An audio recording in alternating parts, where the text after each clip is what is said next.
Hello, and welcome back to the chapter-by-chapter reading of F. Scott Fitzgerald's The Great Gatsby. Yes! In Chapter 6, we learned Gatsby's real backstory and saw the first cracks in his dream when Tom crashed his party. Now, Chapter 7 brings everything to a devastating climax. This is the hottest day of the summer, and the heat will become a pressure cooker for all the tensions that have been building this whole time in this novel as you've been reading with me together. This chapter takes us from Gatsby's mansion to the Plaza Hotel, where Tom and Gatsby will finally confront each other directly over Daisy. You'll witness the moment when Gatsby's 5-year dream collides with brutal reality and the tragic consequences that will follow. As you listen to this intense, violent chapter, pay attention to how each character responds when forced to choose sides.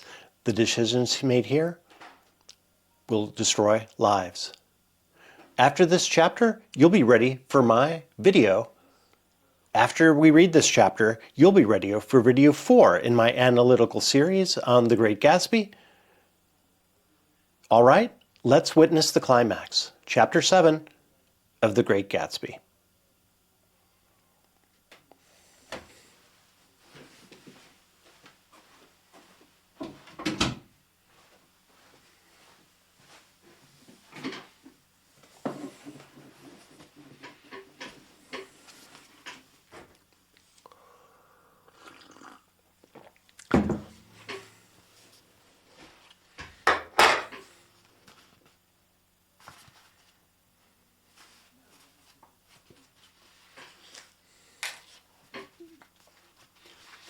It was when curiosity about Gatsby was at its highest that the lights in his house failed to go on one Saturday night.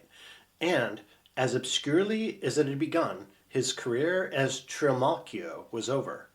Only gradually did I become aware that the automobiles which turned expectantly into his drive stayed for just a minute and then drove sulkily away. Wondering if he were sick, I went over to find out. An unfamiliar butler with a villainous face squinted at me suspiciously from the door. "Is Mr. Gatsby sick?" "Nope." After a pause, he added, "Sir," in a dilatory, grudging way. I hadn't seen him around, and I was rather worried. "Tell him Mr. Carroway came over." "Who?" he demanded rudely. "Carroway. Carroway. All right, I'll tell him." Abruptly, he slammed the door. My Finn informed me that Gatsby had dismissed every servant in his house a week ago and replaced them with half a dozen others who never went into West Egg Village to be bribed by the tradesmen, but ordered moderate supplies over the telephone. The grocery boy reported that the kitchen looked like a pigsty, and the general opinion in the village was that the new people weren't servants at all. The next day, Gatsby called me on the phone. "Going away?" I inquired. "No, old sport." "I hear you fired all the servants." "I wanted somebody who wouldn't gossip. Daisy comes over quite often, in the afternoons." So the whole caravansary had fallen in like a card house at the disapproval in her eyes. "There's some people Wolfsheim wanted to do something for. They're all brothers and sisters. They used to run a small hotel." "I see." He was calling up at Daisy's request. Would I come to lunch at her house tomorrow? Miss Baker would be there. Half an hour later, Daisy herself telephoned and seemed relieved to find out that I was coming. Something was up. And yet I couldn't believe that they would choose this occasion for a scene, especially for a rather harrowing scene that Gatsby had outlined in the garden. The next day was broiling, almost the last, certainly the warmest, day of the summer. As my train emerged from the tunnel into sunlight, only the hot whistles of the National Biscuit Company broke the simmering hush at noon. The straw seats of the car hovered on the edge of combustion. The woman next to me perspired delicately for a while into her white shirtwaist, and then, as her newspaper dampened under her fingers, lapsed despairingly into deep heat with a desolate cry. Her pocketbook slapped to the floor. "Oh my," she gasped. I picked it up with a weary bend and handed it back to her, holding it at arm's length and by the extreme tip of the corners to indicate that I had no designs upon it. But everyone nearby, including the woman, suspected me just the same. "Hot," said the conductor to familiar faces. "Some weather. Hot, hot, hot. Is it hot enough for you? Is it hot? Is it—" My commutation ticket came back to me with a dark stain from his hand. That anyone should care in this heat whose flushed lips he kissed, whose head made damp the pajama pocket over his heart. Through the hall of the Buchanan's house blew a faint wind, carrying the sound of the telephone bell out to Gatsby and me as we waited at the door. "The master's body," roared the butler into the mouthpiece. "I'm sorry, madame, but we can't furnish it. It's far too hot to touch this afternoon." What he really said was, "Yes, yes, I'll see." He set down the receiver and came toward us, glistening slightly, to take our stiff straw hats. "Madame expects you in the salon," he cried, needlessly indicating the direction. In this heat every extra gesture was an affront to the common store of life. The room, shadowed well with awnings, was dark and cool. Daisy and Jordan lay upon an enormous couch, like silver idols weighing down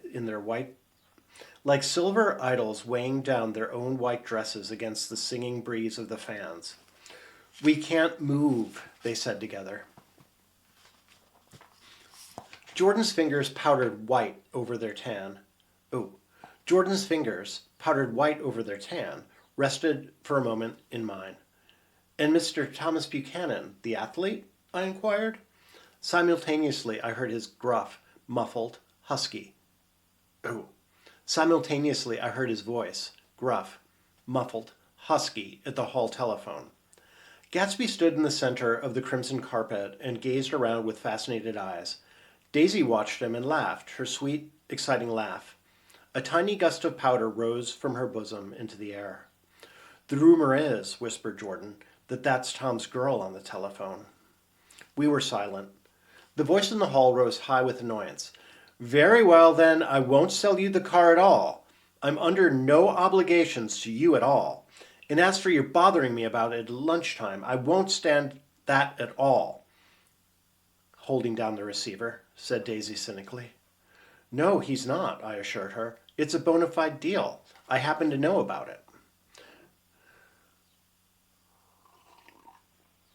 Tom flung open the door, blocked out its space for a moment with his thick body, and hurried into the room. "Mr. Gatsby!" He put out his broad, flat hand with well-concealed dislike. "I'm glad to see you, sir. Nick?" "Make us a cold drink," cried Daisy. As he left the room again, she got up and went over to Gatsby and pulled his face down, kissing him on the mouth. "You know I love you," she murmured. "You forget there's a lady present," said Jordan. Daisy looked round doubtfully. "You kiss Nick, too." "What a low, vulgar girl." "I don't care," cried Daisy, and began to clog on the brick fireplace. Then she remembered the heat and sat down guiltily on the couch just as a freshly laundered nurse leading a little girl came into the room. "Blessed precious," she crooned, holding out her arms. "Come to your own mother that loves you." The child, relinquished by the nurse, rushed across the room and rooted shyly in her mother's dress. "The blessed precious! Did your mother get powder on your old yellowy hair? Stand up now and say, 'Howdy-do.'" Gatsby and I in turn leaned down and took the small, reluctant hand. Afterward, he kept looking at the child with surprise. I don't think he had ever really believed in its existence before. "I got dressed before luncheon," said the child, turning eagerly to Daisy. "That's because your mother wanted to show you off." Her face bent into the single wrinkle of a small white neck. "You dream, you. You absolute little dream." "Yes," admitted the child calmly. "Aunt Jordan's got on a white dress, too." "How do you like Mother's friends?" Daisy turned her around so that she faced Gatsby. "Do you think they're pretty?" "Where's Daddy?"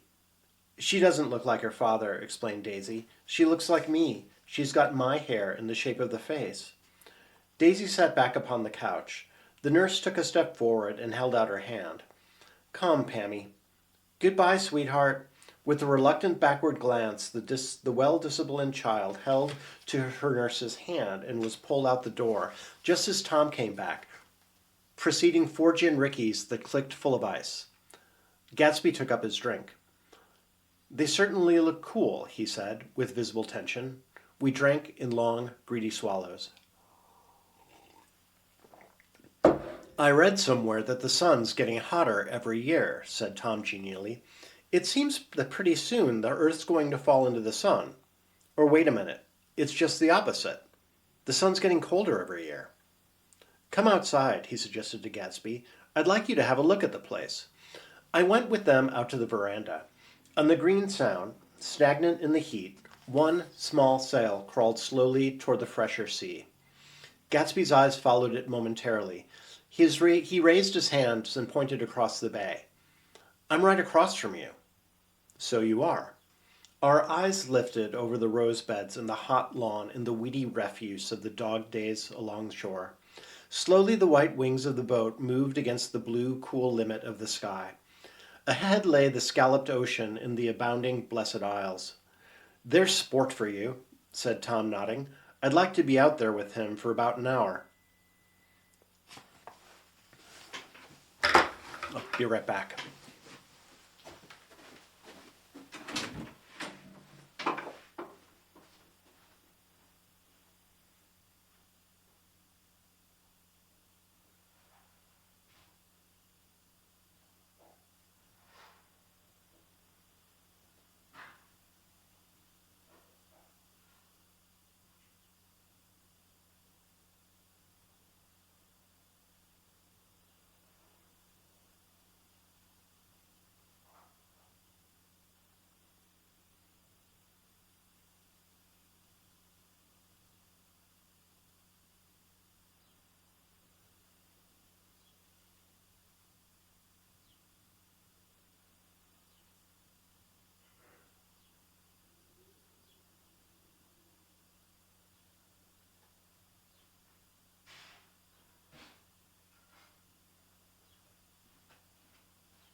We had luncheon in the dining room, darkened too against the heat, and drank down nervous gaiety with the cold ale.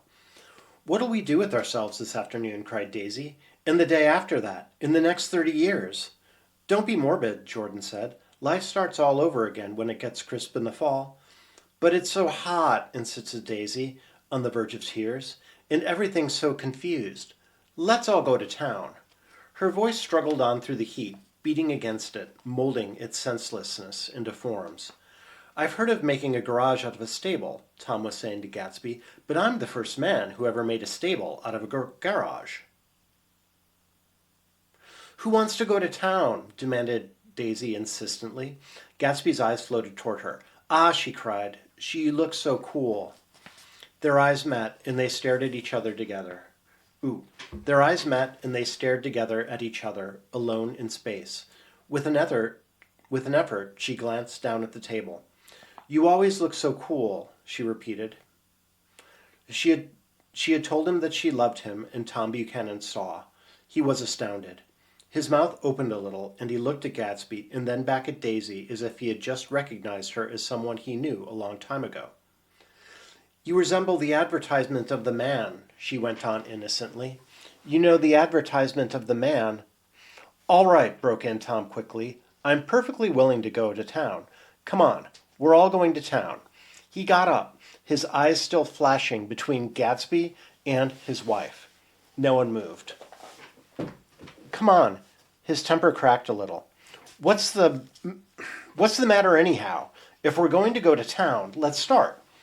His hand, trembling with his effort at self-control, bore to his lips the last of his glass of ale. Daisy's voice got us to our feet and out onto the blazing gravel drive. "Are we just going to go?" she objected. "Like this? Aren't we going to let anyone smoke a cigarette first?"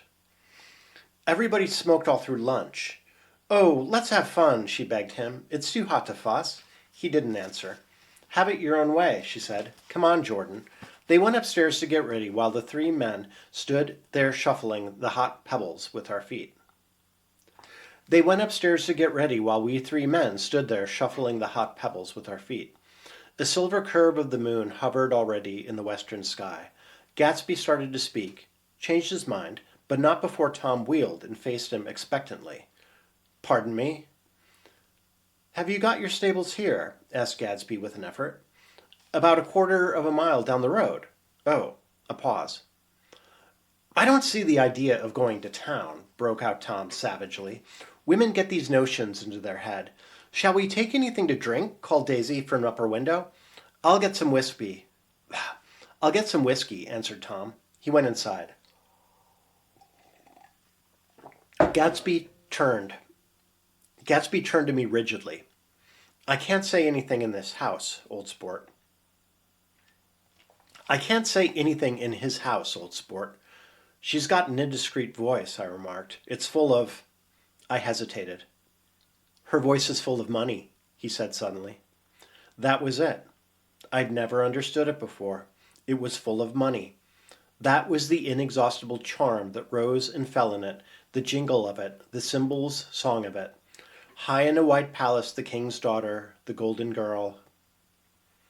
Tom came out of the house wrapping a quarter bottle in a towel, followed by Daisy and Jordan wearing small tight hats of metallic cloth, carrying light capes over their arms. "Shall we all go in my car?" suggested Gadsby. He felt the hot green leather of the seat. "I ought to have left it in the shade." "Is it standard shift?" demanded Tom. "Yes." "Well, you take my coupe and let me drive your car into town." The suggestion was distasteful to Gatsby. "I don't think there's much gas," he objected. "Plenty of gas," said Tom boisterously. He looked at the gauge. "And if it runs out, I can stop at a drugstore. You can buy anything at a drugstore nowadays." A pause followed this apparently pointless remark.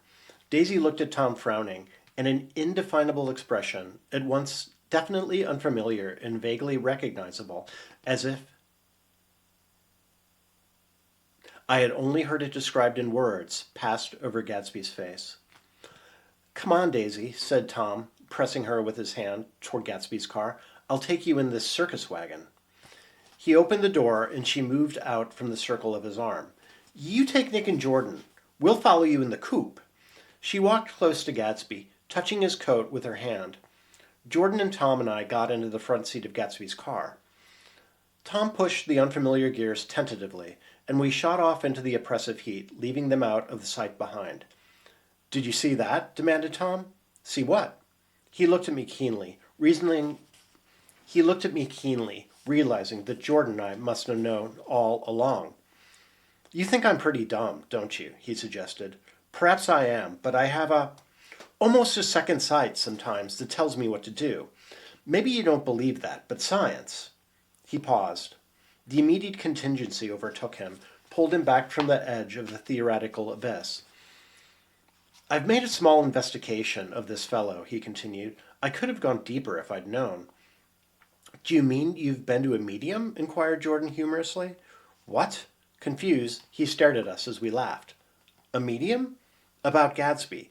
"About Gadsby? No, I haven't. I said I've been making a small investigation of his past." "And you found he was an Oxford man," said Jordan helpfully. "An Oxford man?" He was incredulous. "Like hell he is. He wears a pink suit." "Nevertheless, he's an Oxford man." "Oxford, New Mexico," snorted Tom contemptuously. "Or something like that." "Listen, Tom, if you're such a snob, why did you invite him to lunch?" demanded Jordan crossly. "Daisy invited him. She knew him before we were married. God knows where." We were all irritable now with the fading ale, and aware of it, we drove for a while in silence. Then, as Dr. T.J. Eckelbert's faded eyes came into sight down the road, I remembered Gadsby's caution about the gasoline. "We've got enough to get us into town," said Tom. "But there's a garage right here," objected Jordan. "I don't want to get stalled in this baking heat." Tom threw on the brakes impatiently, and we slid to an abrupt, dusty stop under Wilson's sign. After a moment, the proprietor emerged from the interior of his establishment and gazed hollow-eyed at the car. Let's have some gas, cried Tom roughly. What do you think we stopped for? To admire the view? I'm sick, said Wilson without moving. Been sick all day. What's the matter? I'm all run down. Well, shall I help myself? Tom demanded. You sounded well enough on the phone. With an effort, Wilson lifted the shade. With an effort, Wilson left the shade in support of the doorway and, breathing hard, unscrewed the cap of the tank. In the sunlight, his face was green. I didn't mean to interrupt your lunch, he said, but I need money pretty bad, and I was wondering what you were going to do with your old car. How'd you like this one? Inquired Tom. I bought it last week. It's a nice yellow one, said Wilson, as he strained at the handle. Like to buy it? Big chance, Wilson smiled faintly. No, but I could make some money on the other. What do you want money for, all of a sudden? I've been here too long. I want to get away. My wife and I want to go west. Your wife does, exclaimed Tom, startled. She's been talking about it for 10 years. He rested for a moment against the pump, shading his eyes. And now she's going whether she wants to or not. I'm going to get her away. The coupe flashed by us with a flurry of dust and the flash of a waving hand. What do I owe you? Demanded Tom harshly. I just got wised up to something funny for the last 2 days, remarked Wilson. That's why I want to get away. That's why I've been bothering you about the car. What do I owe you? $1.20. The relentless beating heat was beginning to confuse me, and I had a bad moment there before I realized that so far his suspicions hadn't alighted on Tom.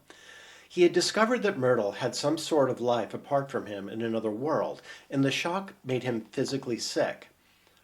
I stared at him and then at Tom, who had made a parallel discovery less than an hour before, and it occurred to me that there was no difference between men, in intelligence or race, so profound is the difference between the sick and the well. Wilson was so sick that he looked guilty, unforgivably guilty, as if he had just got some poor girl with child. I'll let you have that car, said Tom. I'll send it over tomorrow afternoon. That locality was always vaguely disquieting, even in the broad glare. That locality was always vaguely disquieting, even in the broad glare of afternoon, and now I turned my head as though I had been warned of something behind. Over the ash heaps, the giant eyes of Dr. T.J. Eckelberg kept their vigil, but I perceived, after a moment, that other eyes were regarding us with peculiar intensity from less than 20 feet away. In one of the windows over the garage, the curtains had been moved aside a little, and Myrtle Wilson was peering down at the car.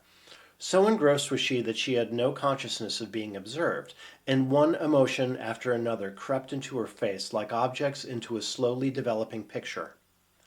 Her expression was curiously familiar. It was an expression I had often seen on women's faces, but on Myrtle Wilson's face it seemed purposeless and inexplicable until I realized that her eyes, wide with jealous terror, were fixed not on Tom, but on Jordan Baker, whom she took to be his wife. There is no confusion like the confusion of a simple mind, and as we drove away, Tom was feeling the hot whips of panic. His wife and his mistress, until an hour ago secure and inviolate, were slipping precipitately from his control. Instinct made him step on the accelerator with the double purpose of overtaking Daisy and leaving Wilson behind, and we sped along toward Astoria at 50 miles an hour until, among the spidery girders of the elevated, we came in sight of the easy-going blue coupe. Those big movies around 50th Street are cool, suggested Jordan. I love New York on summer afternoons when everyone's away. There's something very sensuous about it. Overripe, as if all sorts of funny fruits were going to fall into your hands. The word sensuous had the effect of further disquieting Tom, but before he could invent a protest, the coupe came to a stop, and Daisy signaled us to draw up alongside. Where are we going? She cried. How about the movies? It's so hot, she complained. You go. We'll ride around and meet you after. With an effort, her wit rose faintly. We'll meet you on some corner. I'll be the man smoking 2 cigarettes. We can't argue about it here, Tom said impatiently, as a truck gave out a cursing whistle behind us. You follow me to the south side of Central Park, in front of the plaza. Several times he turned his head and looked back for their car, and if the traffic delayed him, Oh. And if the traffic delayed them, he slowed up until they came into sight. I think he was afraid they would dart down a side street and out of his life forever.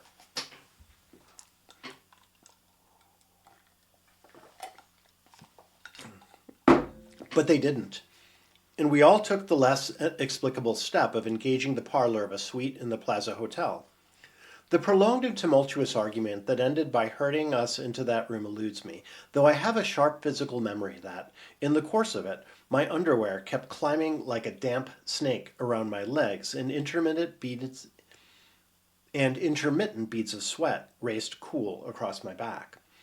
The notion originated with Daisy's suggestion that we hire 5 bathrooms and take cold baths, and then assumed more tangible form as a place to have a mint julep. Each of us said over and over that it was a crazy idea. We all talked at once to a baffled clerk and thought, or pretended to think, that we were being very funny. The room was large and stifling, and, though it was already 4 o'clock, opening the windows admitted only a gust of hot shrubbery from the park.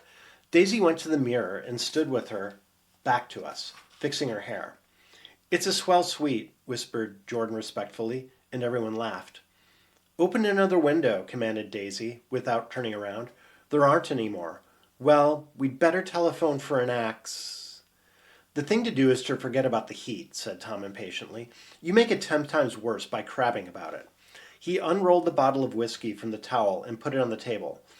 "Why not let her alone, old sport?" remarked Gatsby. "You're the one that wanted to come to town." There was a moment of silence.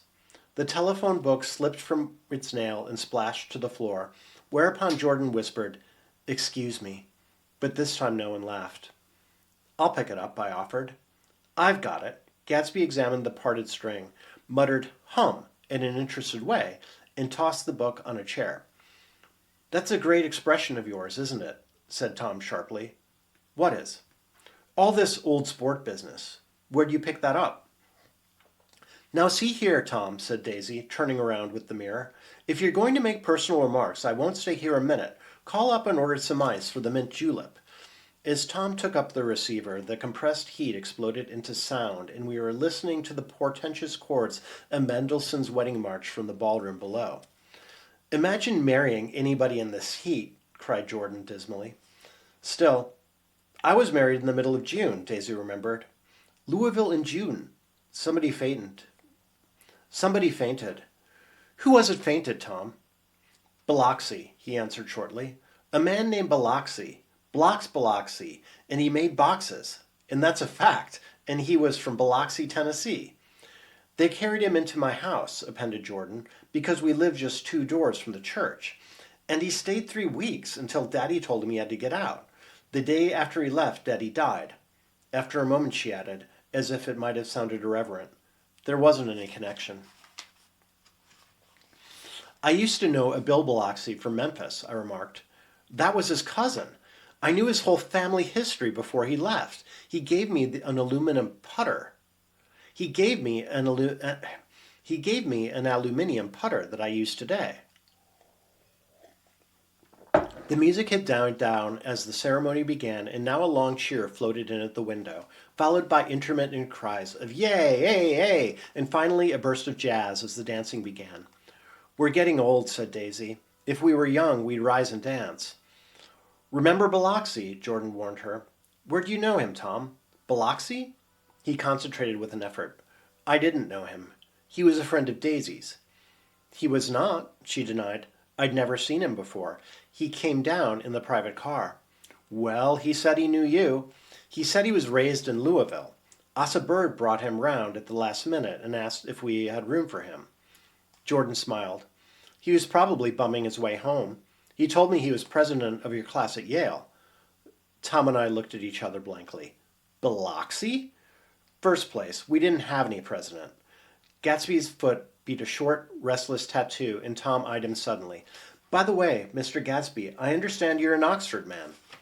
"Not exactly." "Oh, yes, I understood you went to Oxford." "Yes, I went there." A pause. Then Tom's voice, incredulous and insulting. "You must have gone there about the time Biloxi went to New Haven." Another pause.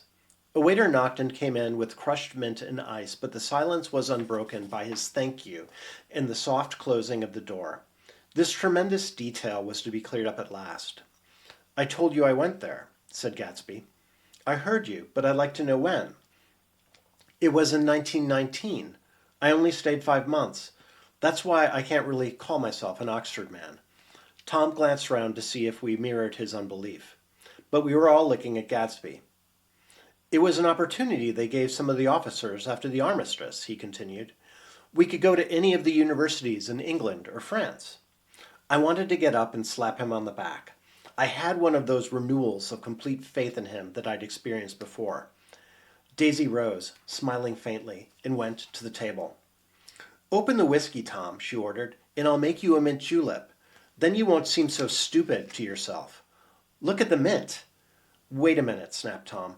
"I want to ask Mr. Gatsby one more question." "Go on," said Gatsby politely. "Go on," Gatsby said politely. "What kind of row are you trying to cause in my house, anyhow?" They were out in the open at last, and Gatsby was content. "He isn't causing a row." Daisy looked desperately from one to the other. "You're causing a row. Please, have a little self-control." "Self-control," repeated Tom incredulously. "I suppose the latest thing is to sit back and let Mr. Nobody from Nowhere make love to your wife. Well, if that's the idea, you can count me out. Nowadays, people begin by sneering at family life and family institutions, and next they'll throw everything overboard and have intermarriage between black and white." Flushed with his impassioned gibberish, he saw himself standing alone as the last barrier of civilization. Flushed with his impassioned gibberish, he saw himself standing alone on the last barrier of civilization. "We're all white here," murmured Jordan. "I know I'm not very popular. I don't give big parties. I suppose you've got to make your house into a pigsty in order to have any friends in the modern world." Angry as I was, as we all were, I was tempted to laugh whenever he opened his mouth. The transition from libertine to prig was so complete. "I've got something to tell you, old sport," began Gatsby. But Daisy guessed at his intention. "Please don't," she interrupted helplessly. "Please, let's all go home." "Why don't we all go home?" "That's a great idea." I got up. "Come on, Tom. Nobody wants a drink." "I want to know what Gatsby has to tell me."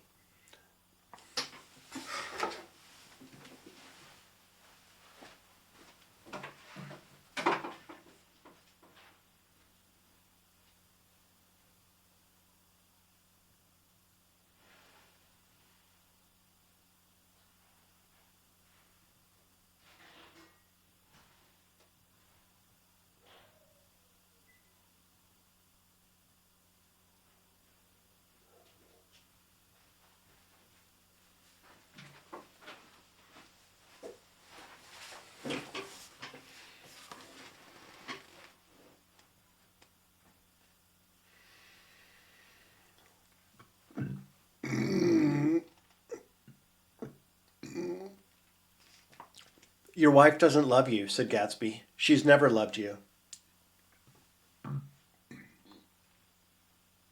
She loves me." "You must be crazy," exclaimed Tom automatically. Gatsby sprang to his feet, vivid with excitement. "She never loved you. She never loved you, do you hear?" he cried. "She only married you because I was poor and she was tired of waiting for me.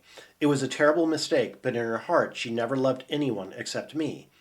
At this point, Jordan and I tried to go, but Tom and Gatsby insisted with competitive firmness that we remain, as though neither of them had anything to conceal and it would be a privilege to partake vicariously of their emotions. "Sit down, Daisy."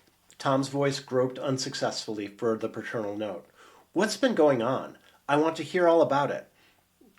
"I told you what's been going on," said Gatsby. "Going on for 5 years. And you didn't know." Tom turned to Daisy sharply. "You've been seeing this fellow for 5 years?" "Not seeing," said Gatsby. "No, we couldn't meet. But both of us loved each other all that time, old sport, and you didn't know.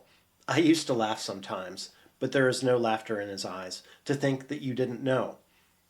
"Oh, that's all." Tom tapped his thick fingers together like a clergyman and leaned back in his chair. "You're crazy!" he exploded.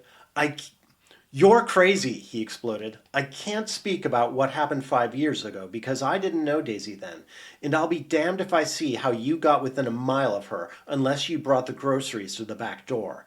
But all the rest of that's a goddamned lie. Daisy loved me when she married me, and she loves me now. No, said Gatsby, shaking his head. She does, though. The trouble is that sometimes she gets foolish ideas in her head and doesn't know what she's doing. He nodded sagely. And what's more, I love Daisy too. Once in a while I go off on a spree and make a fool of myself, but I always come back, and in my heart I love her all the time. You're revolting, said Daisy. She turned to me, and her voice, dropping an octave lower, filled the room with thrilling scorn. Do you know why we left? Do you know why we left Chicago? I'm surprised that they didn't treat you to the story of that little spree. Gatsby walked over and stood beside her. Daisy, that's all over now, he said earnestly. It doesn't matter any more. Just tell him the truth, that you never loved him, that it's all wiped out forever. She looked at him blindly. Why, how could I love him? Possibly. You never loved him. She hesitated. Her eyes fell on Jordan and me with a sort of appeal, as though she realized at last what she was doing, and as though she had never, all along, intended to do anything at all. But it was done now. It was too late. I never loved him, she said, with a perceptible reluctance. Not at Kopialani? Demanded Tom suddenly. No. From the ballroom beneath, muffled and suffocating chords were drifting up on hot waves of air. Not the day I carried you down from the punch bowl to keep your shoes dry? There was a husky tenderness in his tone. Daisy? Please don't. Her voice was cold, but the rancor was gone from it. She looked at Gatsby. There, Jay, she said, but her hand, as she tried to light a cigarette, was trembling. Suddenly she threw the cigarette and the burning match on the carpet. Oh, you want too much, she cried to Gatsby. I love you now. Isn't that enough? I can't help what's past. She began to sob helplessly. I did love him once, but I loved you too. Gatsby's eyes opened and closed. You loved me too? He repeated. Even that's a lie, said Tom savagely. She didn't know you were alive. Why, there are things between Daisy and me that you'll never know. Things that neither of the... Why, there are things between Daisy and me that you'll never know. Things that neither of us can ever forget. The words seemed to bite physically into Gatsby. I want to speak to Daisy alone, he insisted. She's all excited now. Even alone I can't say I never loved Tom, she admitted in a pitiful voice. It wouldn't be true. Of course it wouldn't, agreed Tom. She turned to her husband. As if it mattered to you, she said. Of course it matters. I'm going to take better care of you from now on. You don't understand, said Gatsby, with a touch of panic. You're not going to take care of her any more. I'm not? Tom opened his eyes wide and laughed. He could afford to control himself now. Why's that? Daisy's leaving you. Nonsense. I am, though, she said with a visible effort. She's not leaving me. Tom's words suddenly leaned down over Gatsby. Certainly not for a common swindler who'd have to steal the ring he put on her finger. I won't stand this, cried Daisy. Oh, please, let's get out.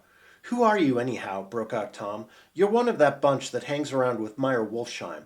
That much I happen to know. I've made a little investigation into your affairs, and I'll carry it further tomorrow. You can suit yourself about that, old sport, said Gatsby suddenly. You can suit yourself about that, old sport, said Gatsby steadily. I found out what your drugstores were. He turned to us and spoke rapidly. He and this Wolfsheim brought up a lot of side street drugstores. He and this Wolfsheim bought up a lot of side street drugstores here and in Chicago and sold grain alcohol over the counter. That's one of his little stunts. I picked him for a bootlegger the first time I saw him and wasn't far wrong.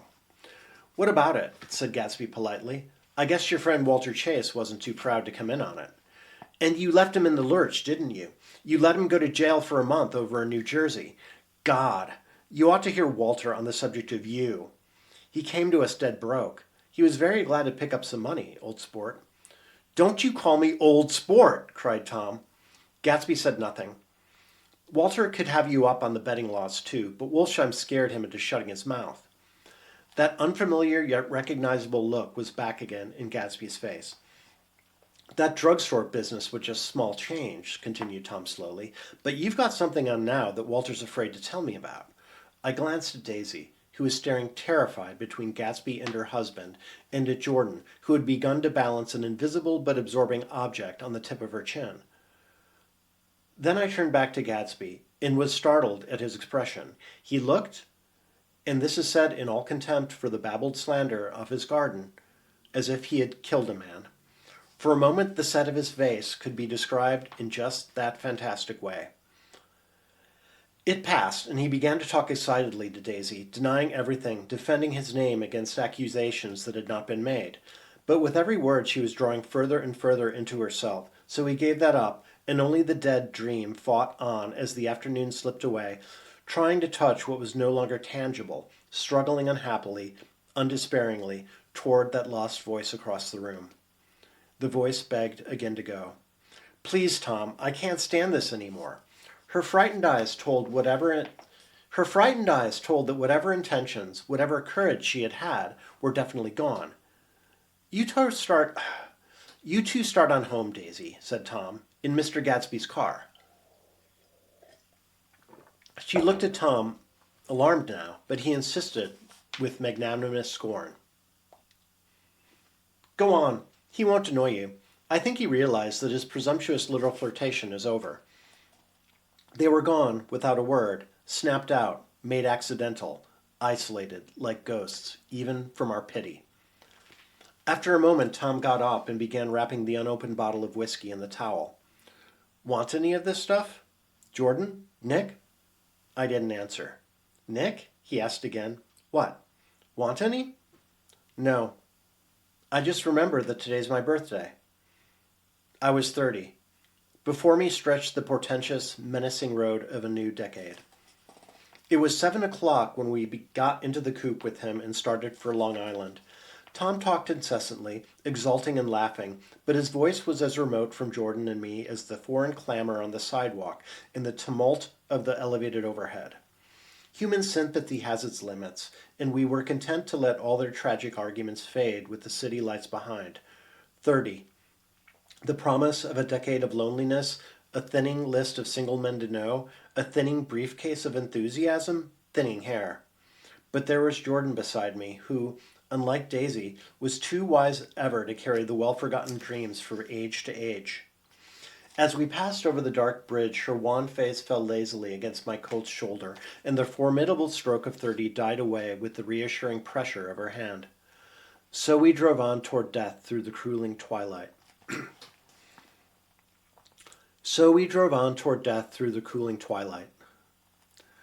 The young Greek, Michaelis, who ran the coffee joint beside the ash heaps, was the principal witness at the inquest. He had slept through the heat until after 5, when he strolled over to the garage and found George Wilson sick in his office. Really sick, pale as his pale hair and shaking all over. Michaelis advised him to go to bed, but Wilson refused, saying that he'd missed a lot of business if he did. While his neighbor was trying to persuade him, a violent racket broke out overhead. I've got my wife locked up in there, explained Wilson calmly. She's going to stay there till the day after tomorrow, and then we're going to move away. Michaelis was astonished. They had been neighbors for over 4 years. Michaelis was astonished. They had been neighbors for 4 years, and Wilson had seemed... Michaelis was astonished. They had been neighbors for 4 years, and Wilson had never seemed faintly capable of such a statement. Generally, he is one of those worn-out men. When he wasn't working, he sat on his chair in the doorway and stared at the people in the cars that passed along the road. When anyone spoke to him, he invariably laughed in an agreeable, colorless way. He was his wife's man and not his own. So naturally, Michaelis tried to find out what had happened, but Wilson wouldn't say a word. Instead, he began to throw curious, suspicious glances at his visitor and ask him what he'd been doing at certain times on certain days. Just as the latter was getting uneasy, some workmen came past the door bound for his restaurant, and Michaelis took the opportunity to get away, intending to come back later. When he came outside, but he didn't. He supposed he forgot too. That's all. But he didn't. He supposed he forgot to. That's all. When he came outside again, a little after 7, he was reminded of the conversation because he heard Mrs. Wilson's voice, loud and scolding, downstairs in the garage. "Beat me," he heard her cry. "Throw me down and beat me, you dirty little coward." A moment later she rushed out into the dusk, waving her hands and shouting. Before he could move from his door, the business was over. The death car, as the newspapers called it, didn't stop. It came out of the gathering darkness, wavered tragically for a moment, and then disappeared around the next bend. Michaelis wasn't even sure of its color. He told the first policeman that it was light green. The other car, the one going toward New York, came to rest 100 yards beyond, and its driver hurried back to where Myrtle Wilson, her life violently extinguished, knelt in the road and mingled her thick, dark blood with the dust. Knelt in the road and mingled her thick, dark blood with the dust. Michaelis and this man reached her first, but when they had torn apart... Michaelis and this man reached her first, but when they had torn open her shirtwaist, still damp with perspiration, they saw that her left breast was swinging loose like a flap, and there was no need to listen for the heart beneath. The mouth was wide open and ripped at the corners, as though she had choked a little in giving up the tremendous vitality that she had stored for so long. We saw the 3 or 4 automobiles in the crowd when we were still some distance away. "Wreck," said Tom. "That's good. Wilson will have a little business at last." He slowed down, but still without any hesitation of the stop. He slowed down, but still without any intention of stopping, until, as we came nearer, the hushed, intent faces of the people at the garage door made him automatically put on his brakes. "We'll take a look," he said doubtfully. "Just a look." I became aware now of a hollow, wailing sound which issued incessantly from the garage, a sound which, as we got out of the coupe and walked toward the door, resolved itself into the words, "Oh my God," uttered over and over in a gasping moan. "There's some bad trouble here," said Tom excitedly. "There's some bad trouble here," said Tom excitedly. He reached up on tiptoes and peered over a circle of heads into the garage, which was lit only by a yellow light in a swinging wire basket overhead. Then he made a harsh sound in his throat, and with a violent thrusting movement of his powerful arms pushed his way through. The circle closed up again with a running murmur of expostulation. In a minute before I could see anything, it was a minute before I could see anything at all. Then new arrivals disarranged the line, and Jordan and I were pushed suddenly inside.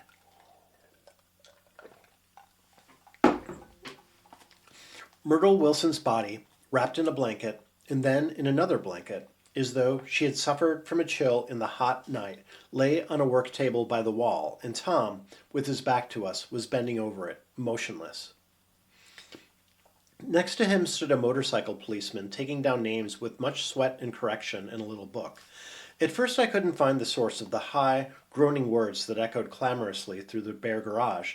Then I saw Wilson standing on the raised threshold of his office, swaying back and forth and holding to the doorpost with both hands.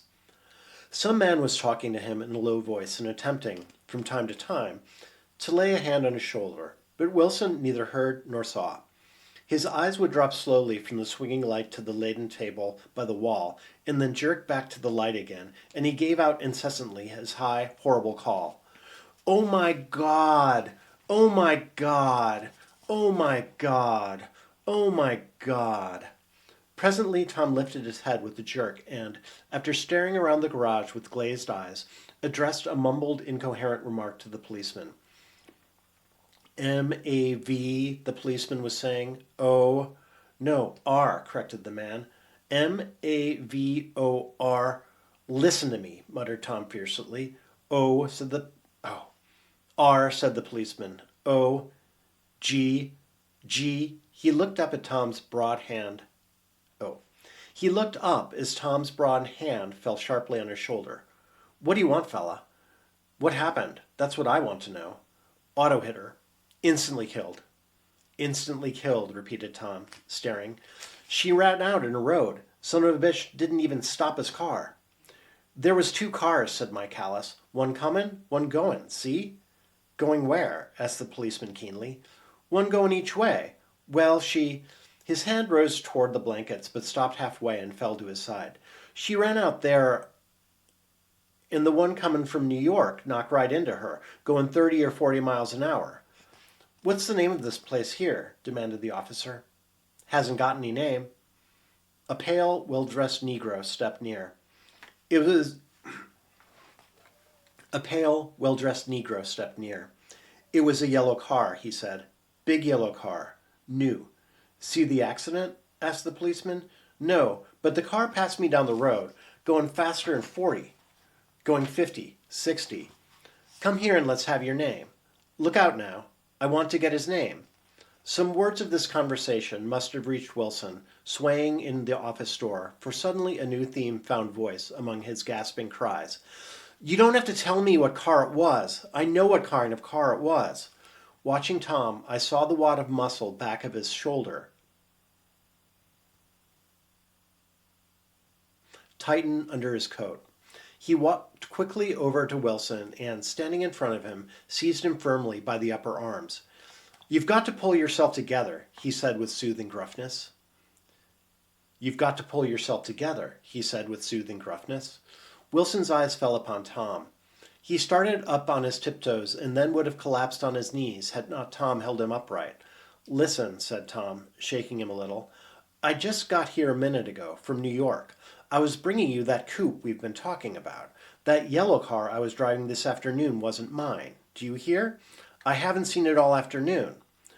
Only the Negro and I were near enough to hear what he said, but the policeman caught something in the tone and looked over with truculent eyes. What's all that? He demanded. I'm a friend of his. Tom turned his head but kept his hands firm on Wilson's body. He said he knows the car that did it. It was a yellow car. Some dim impulse moved the policeman to look suspiciously at Tom. And what color's your car? It's a blue car, a coupe. We've come straight from New York, I said. Someone who had been driving a little behind us confirmed this, and the policeman turned away. Now, if you'll let me have that name correct again. Picking up Wilson like a doll, Tom carried him into the office, set him down in a chair, and came back. If somebody'll come here and sit with him, he snapped authoritatively. He watched while the 2 men standing closest glanced at each other and went unwillingly into the room. Then Tom shut the door on them and came down the single step, his eyes avoiding the table. As he passed close to me, he whispered, Let's get out. Self-consciously, with his authoritative arms breaking the way, we pushed through the still-gathering crowd, passing a hurried doctor, case in hand, who had been sent for in wild hope half an hour ago. Tom drove slowly until we were behind the bend. Tom drove slowly until we were beyond the bend. Then his foot came down hard, and the coupe raced along through the night. In a little while I heard a low, husky sob and saw that tears were overflowing down his face. The goddamn coward, he whimpered. He didn't even stop his car. The Buchanan's house floated suddenly toward us through the dark rustling trees. Tom stepped beside the porch and looked up at the second floor, where 2 windows bloomed with light among the vines. Daisy's home, he said. As we got out of the car, he glanced at me and frowned slightly.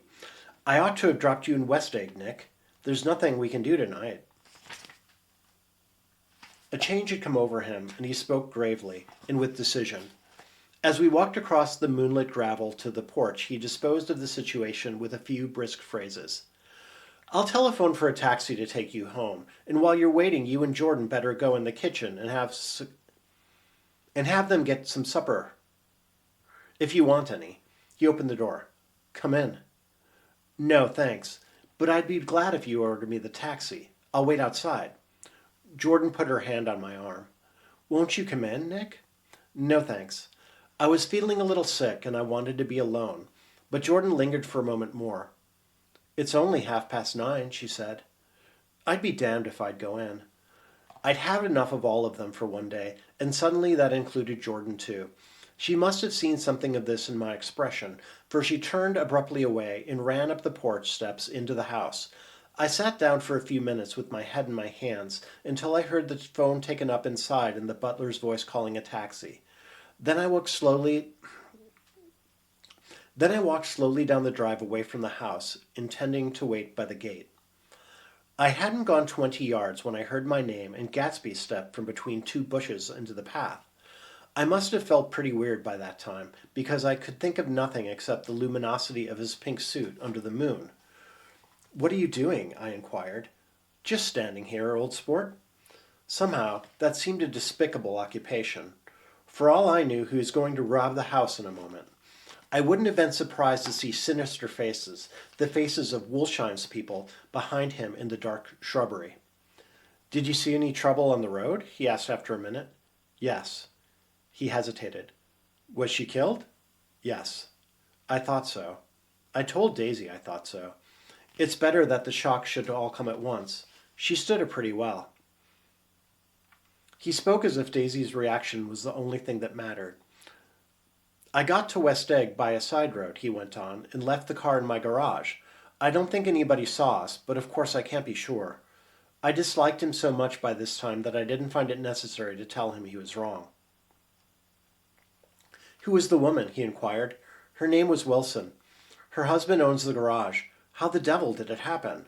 Well, I tried to sing the wheel," he broke off, and suddenly I guessed at the truth. "Was Daisy driving?" "Yes," he said after a moment. "But of course I'll say I was. You see, when we left New York she was very nervous and thought it would steady her to drive. And this woman rushed out at us just as we were passing a car coming the other way. It all happened in a minute, but it seemed to me that she wanted to speak to us, thought we were somebody she knew. Well, first Daisy turned away from the woman toward the other car, and then she lost her nerve and turned back. The second my hand reached the wheel I felt the shock. It must have killed her instantly. It ripped her open. Don't tell me, old sport." He winced. "Anyhow, Daisy stepped on it. I tried to make her stop, but she couldn't, so I pulled on the emergency brake. Then she fell over into my lap, and I drove on." "She'll be all right tomorrow," he said presently. "I'm just going to wait here and see if he tries to bother her about that unpleasantness this afternoon. She'll lock herself into her room, and if he tries any brutality, she's going to turn the light out on. And if he tries any brutality, she's going to turn the light on, out. She's going to turn the light out and on again." "He won't touch her," I said. "He's not thinking about her." "I don't trust him, old sport." "How long are you going to wait?" "All night, if necessary. Anyhow, till they go to bed." A new point of view occurred to me. Suppose Tom found out that Daisy had been driving. He might think he saw a connection in it. He might think anything. I looked at the house. There were 2 or 3 bright windows downstairs and the pink glow from Daisy's room on the second floor. "You wait here," I said. "I'll see if there's any sign of commotion." I walked back along the border of the town, traversed the gravel softly. I walked back along the border of the lawn, traversed the gravel softly, and tiptoed up the veranda steps.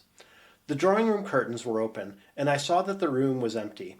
Crossing the porch where we had dined that June night 3 months before, I came to a small rectangle of light, which I guessed was the pantry window. The blind was drawn, but I found a rift at the sill. Daisy and Tom were sitting opposite each other at the kitchen table, with a plate of cold fried chicken between them, and 2 bottles of ale. He was talking intently across the table at her, and in his earnestness his hand had fallen upon and covered her own. Once in a while she looked up at him and nodded in agreement. They weren't happy, and neither of them had touched the chicken or the ale. And yet they weren't unhappy either. There was an unmistakable air of natural intimacy about the picture, and anybody would have said that they were conspiring together. As I tiptoed from the porch, I heard my taxi feeling its way along the dark road toward the house. Gatsby was waiting where I had left him in the drive. "Is it all quiet up there?" he asked anxiously. "Yes, it's all quiet." I hesitated. "You'd better come home and get some sleep." He shook his head. "I want to wait here till Daisy goes to bed." "Good night, old sport." He put his hands in his coat pockets and turned back eagerly to his scrutiny of the house, as though my presence marred the sacredness of the vigil. So I walked away and left him standing there in the moonlight, watching over nothing. So I walked away and left him standing there in the moonlight, watching over nothing. And that was chapter 7. Wow, that was amazing. I've never read this thing out loud before. Wow. But you were there. You get it. Now, I hope you watch video 4 in my series, and then come back and we'll read chapters 8 and 9. Yes. Thanks for watching Zubify. Come back for more Zubify.